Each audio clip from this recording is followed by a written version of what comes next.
I've been so stressed, my hair's been falling out. Ouch. If this is a single strand of your hair, then this is a single particle of PM 2.5.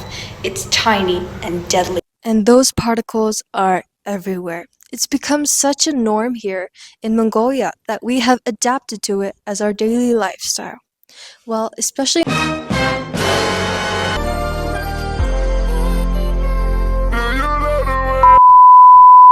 that's when air pollution really takes a hit.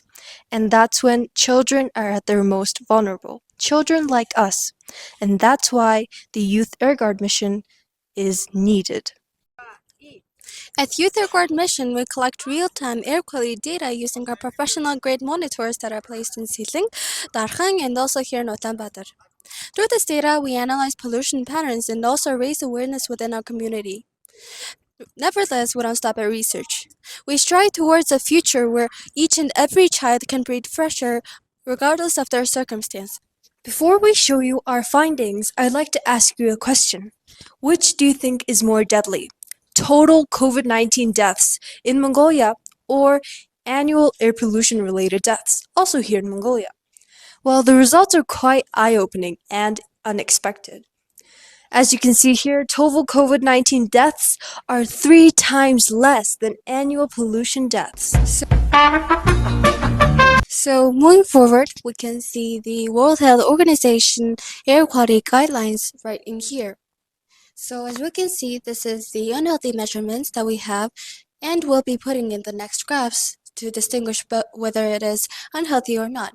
So if it's unhealthy, there will be increased likelihoods of adverse effects and aggravation to the heart and lungs among general public.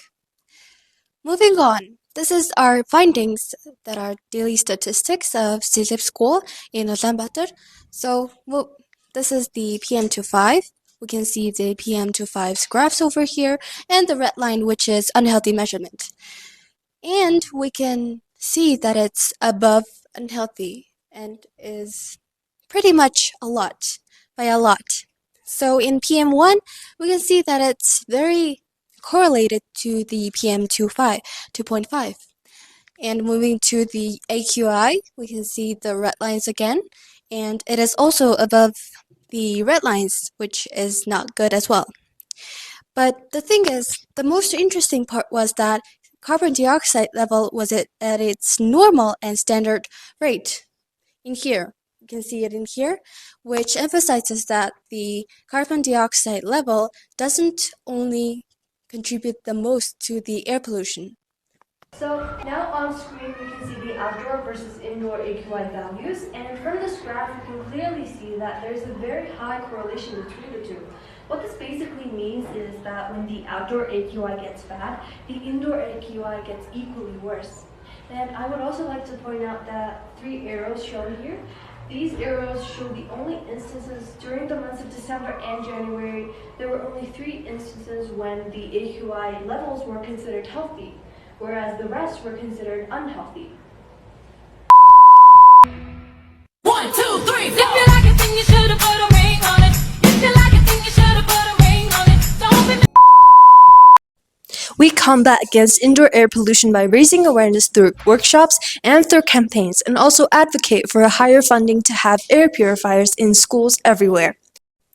In conclusion, our school's Eco Club has revealed that indoor air pollution is at dangerous levels, leading to high risks of health issues to students. Moving forward, our main goal is to create a clean space by continuing to spread awareness, expanding data collection by advocating for stronger government support and communities. We're able to achieve where every child has the right to study in a place that is safest and has the cleanest air quality.